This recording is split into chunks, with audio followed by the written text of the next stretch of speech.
Fanny parecía estar más cerca de tener razón de lo que Edmund había supuesto. La cuestión de hallar una obra que satisfaciera a todos resultaba un verdadero problema, y el carpintero ya había recibido el encargo y tomado sus medidas. Ya había puesto de manifiesto y allanado por lo menos 2 colecciones completas de dificultades, y después de demostrar hasta la evidencia la necesidad de una ampliación del proyecto y del presupuesto, había ya puesto manos a la obra, sin que se supiera aún qué drama o comedia se iba a representar. Otros preparativos estaban también en marcha. De Northampton había llegado un enorme rollo de bayeta verde, que tía Norris se encargó de cortar, con un ahorro, gracias a sus buenas disposiciones, de 3/4 de yarda enteros y verdaderos, y se estaba ya transformando en una cortina en manos de las sirvientas, pero seguía ignorándose la obra a representar, y viendo que así transcurrían 2 o 3 días, Edmund empezó casi a esperar que no llegarían a encontrarla jamás. Había en realidad tantos extremos a tener en cuenta, tantas personas que contentar, eran tantos los papeles buenos que se requerían y sobre todo eran tan necesario que la obra fuese una comedia y una tragedia al mismo tiempo, que no parecían existir más probabilidades de que se llegara a una decisión que las que puedan hallarse en cualquier quimera perseguida por la juventud y el tesón. Del lado trágico estaban las hermanas Bertram, Henry Crawford y Mr. Yates. Del cómico, Tom Bertram, no completamente solo, porque era evidente que los deseos de Mary Crawford, aunque cortésmente silenciados, se inclinaban en el mismo sentido, pero a lo que parecía, él tenía suficiente poder y decisión para no necesitar aliados, y aparte de esta profunda, irreconciliable diferencia, deseaban que en la obra interviniesen muy pocos personajes en total, pero todos de máxima importancia, y 3 principales figuras femeninas. Todas las mejores obras se revisaron en vano.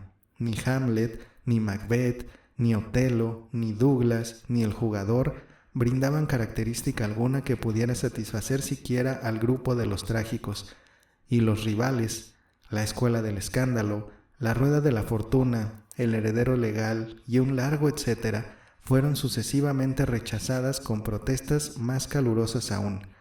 No se proponía obra que no presentara algún inconveniente para alguien, y por un lado y por otro todo era repetir: «Oh no, esta sí que no sirve, dejémonos de tragedias retumbantes, demasiados personajes, no hay un papel femenino medianamente aceptable en toda la obra, cualquier cosa menos eso, querido Tom, sería imposible completar el reparto, es de suponer que nadie querrá aceptar esta parte». No es más que una pura estracanada desde el principio hasta el fin. Esta serviría tal vez si no fuera por los papeles insignificantes. Si he de dar mi opinión, siempre la consideré la obra más insípida del repertorio inglés. Yo no quisiera poner obstáculos. Si puedo seros de alguna utilidad, ya me consideraré feliz, pero creo que no podríamos hacer peor elección. Fanny observaba y oía, no poco divertida al notar el espíritu egoísta que, más o menos encubierto, parecía guiarles a todos y preguntándose cómo acabaría aquello. Para darse gusto, hubiera podido desear que algo se representase al fin, pues jamás había presenciado ni media función, pues todas las demás consideraciones de mayor importancia se lo impedían. «Así nunca acabaremos», dijo al fin Tom Bertram. «Estamos perdiendo el tiempo miserablemente. Algo hay que elegir, no importa lo que sea, la cuestión es decidirse, no hemos de ser tan exigentes. Unos cuantos personajes de más no deben arredrarnos. Tenemos que doblarnos, debemos rebajarnos un poco.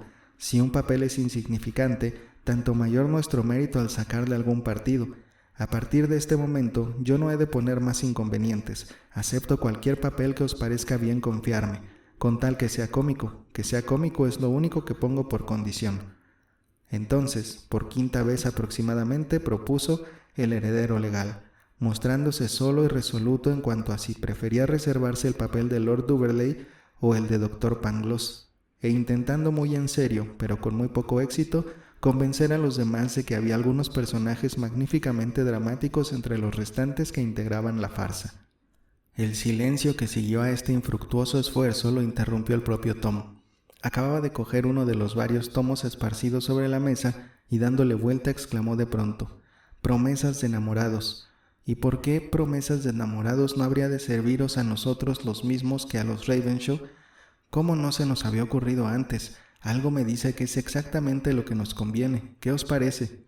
Hay 2 principales papeles trágicos para Yates y Mr. Crawford y el mayordomo poetastro para mí.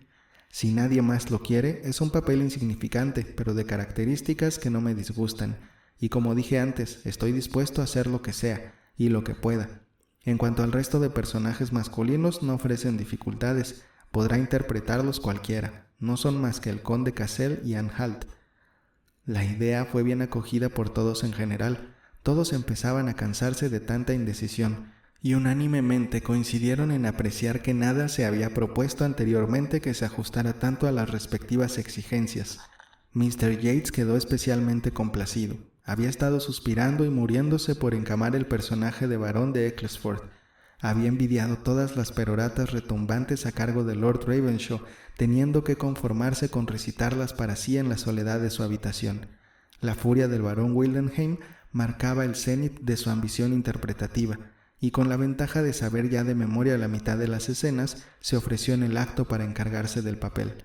Aunque para hacerle justicia deberemos añadir, sin embargo, que no se decidió, pues, recordando que también Frederick tenía que declamar a gritos en algunas escenas, sintió igual entusiasmo por este personaje. Henry Crawford se brindó para cualquiera de los 2. En cuanto Mr. Yates se decidiese por uno, él aceptaría el otro con mucho gusto. Ello dio lugar a un breve intercambio de cumplidos. Miss Bertram, o sea la mayor de las 2 hermanas, que tenía puesto todo su interés en interpretar el papel de Agatha, decidió resolver ella la cuestión. A tal fin, hizo observar a Mr. Yates que era aquel un caso en que la estatura y la figura debían tenerse muy en cuenta y que, siendo él el más alto, parecía lo más adecuado que interpretase el papel de varón. Todos reconocieron que tenía mucha razón, y como los papeles fueron aceptados, respectivamente, por los 2 caballeros de acuerdo con su sugerencia, ella se aseguró al Frederick que le interesaba. 3 de los papeles estaban ya repartidos, sin contar a Mr. Rushworth, por quien siempre contestaba María en el sentido de que aceptaría lo que fuese, con mucho gusto. Pero Julia, que quería para sí, lo mismo que su hermana, el papel de Agatha, empezó a mostrarse escrupulosa por cuenta de Miss Crawford. Esto no es portarse bien con los ausentes, hijo. Aquí no hay bastantes personajes femeninos.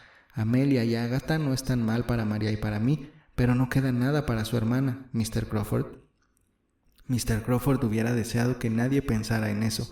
Estaba completamente seguro de que su hermana no tenía el menor empeño en hacer función, prestándose con mucho gusto a ello tan solo si la precisaban, y sabía que en este caso no permitiría que se preocupasen por ella. Tom Bertram, en cambio, se pronunció en el sentido de que el papel de Amelia correspondía por todos conceptos a Mary Crawford. Es tan natural como necesario que lo reservemos para ella, dijo, puesto que Agatha encaja a cualquiera de mis hermanas. No puede haber sacrificio por parte de estas, pues se trata de un personaje en extremo cómico. A esto siguió un corto silencio. Las 2 hermanas estaban impacientes. Cada una de ellas se creía con más derecho sobre la otra para aspirar el papel de Agatha, y cada una esperaba que los demás dieran el empujón que inclinase la balanza a su favor. Henry Crawford, que entre tanto había tomado el libro en sus manos y con aparente indiferencia hojeaba el primer acto, pronto decidió la cuestión.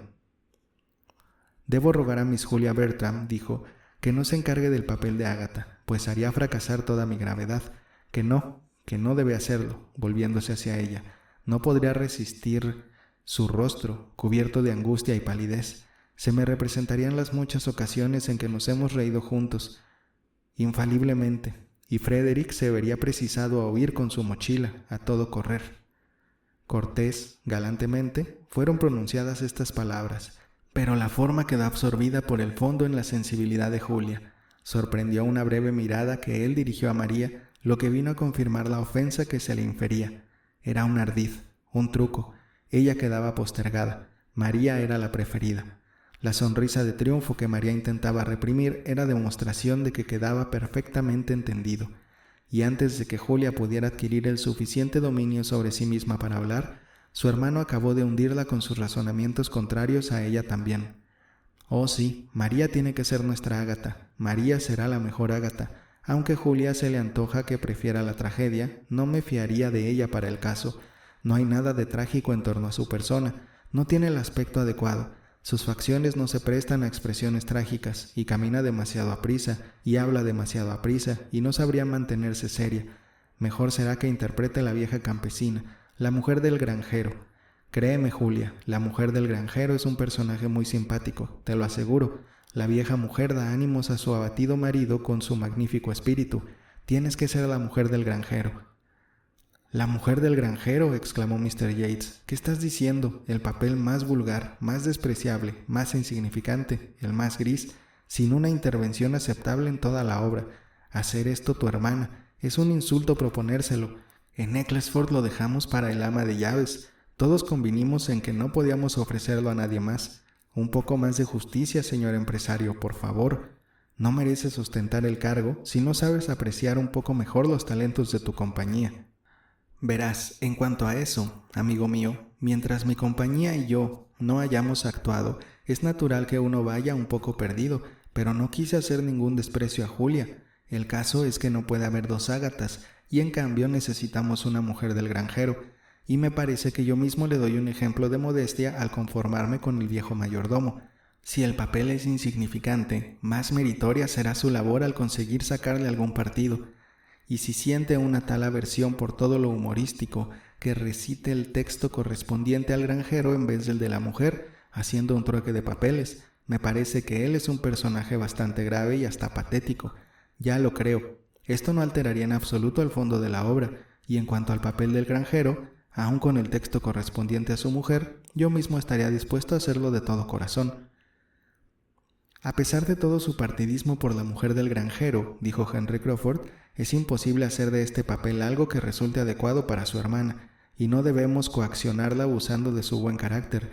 No debemos permitir que lo acepte. No sería justo que se sacrificase a impulsos de su espíritu complaciente. Su temperamento será indispensable para el papel de Amelia. Amelia es un personaje más difícil de interpretar incluso que Ágata. Yo considero que Amelia es el personaje más difícil de la obra. Requiere mucho temple, mucha delicadeza, para infundirle vigor e ingenuidad sin caer en la extravagancia. He visto a buenas actrices que han fallado en esta interpretación. La ingenuidad, desde luego, está fuera del alcance de casi todas las actrices profesionales. Para ello se precisa una delicadeza espiritual que no poseen. Se precisa una damisela gentil, una Julia Bertram, y usted querrá encargarse del papel, ¿no es cierto?, añadió, volviéndose a ella con una ansiosa mirada suplicante que consiguió apaciguarla un poco. Mientras ella dudaba antes de dar una contestación, de nuevo terció su hermano a favor de Miss Crawford. No, Julia no estaría bien en Amelia. No es el personaje que le cuadre. A ella misma no puede gustarle, no le haría bien. Es demasiado alta y robusta. Para Amelia se requiere una figurilla delgada, airosa, movediza, juvenil. Es el papel que encaja a Miss Crawford, y nadie más que a Miss Crawford. Su físico es ideal para el caso, y estoy convencido de que lo hará admirablemente bien. Prescindiendo de esos razonamientos, Henry Crawford seguía insistiendo. Tiene que complacernos, decía. No puede negarse. Cuando haya estudiado el papel, no dudo que lo considerará muy adecuado para usted. Usted elige la tragedia, pero ciertamente resultará que la comedia la elige a usted. Tendrá que visitarme en el calabozo, con una cesta de provisiones. ¿Se negará usted a hacer una visita a este pobre prisionero? Ya me estoy imaginando que la veo llegar en su cesta. El influjo de su voz se hizo sentir. Julia vacilaba, pero ¿y si lo único que él se proponía era halagarla y apaciguarla y que pasara por alto su reciente afrenta? No se fió. El feo había sido terminante. ¿Acaso ahora no hacía más que completar su pérfida jugarreta? Julia miró con desconfianza a su hermana. El rostro de María tenía que decidir. Si su expresión reflejara mortificación y alarma, pero no. En el semblante de María todo era serenidad y satisfacción, y Julia sabía muy bien que en el fondo su hermana no podía sentirse feliz sino a costa de ella. Por eso, súbitamente indignada y con un temblor en la voz, dijo a Henry: «Parece que ya no teme eso de no saber mantenerse serio, en el caso de verme llegar con una cesta de provisiones, aunque una pudiera suponer, pero era solo en el papel de Ágata donde podía resultarle tan irresistible mi presencia». Julia se interrumpió. Henry Crawford quedó un tanto escurrido y como sin saber qué decir. Tom Bertram empezó de nuevo. «Miss Crawford tiene que ser nuestra Amelia. Será una Amelia excelente». «No temáis que yo quiera encargarme del personaje», replicó Julia con airada precipitación. «Hemos quedado en que no haré el papel de Ágata, y os aseguro que no haré ninguno. y en cuanto al de Amelia, no hay en el mundo personaje que pueda disgustarme más. Lo aborrezco.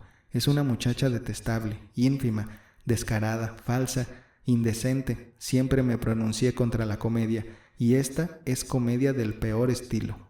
Diciendo esto, abandonó precipitadamente la habitación, dejando una sensación de embarazo en más de una persona, pero sin despertar compasión en ninguna, excepto en Fanny, que fue una oyente pasiva de todo lo que allí se dijo y que no podía hacerse la reflexión de que Julia se sentía torturada por los celos, sin apiadarse de ella.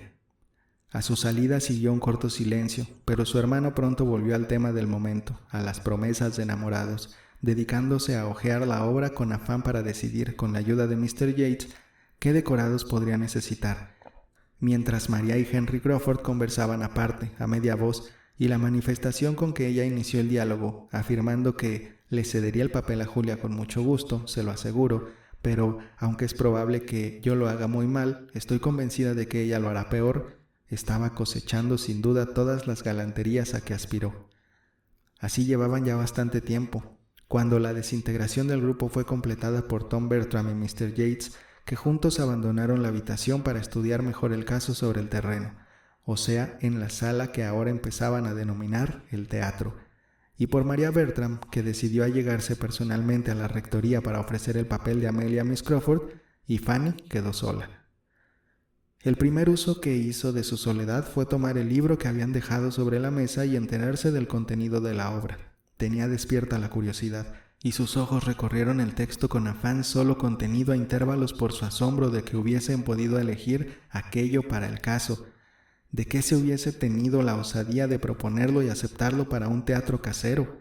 Ágata y Amelia le parecieron, cada una en su estilo, unos personajes tan sumamente impropios para una representación en la intimidad del hogar, la situación de la una y el lenguaje de la otra tan inadecuados para toda mujer modesta, que se le hizo difícil admitir que sus primas supieran en lo que se estaban empeñando, y deseó de todo corazón que reaccionaran lo antes posible, atendiendo a la protesta de Edmund, a no dudarlo, habría de formular.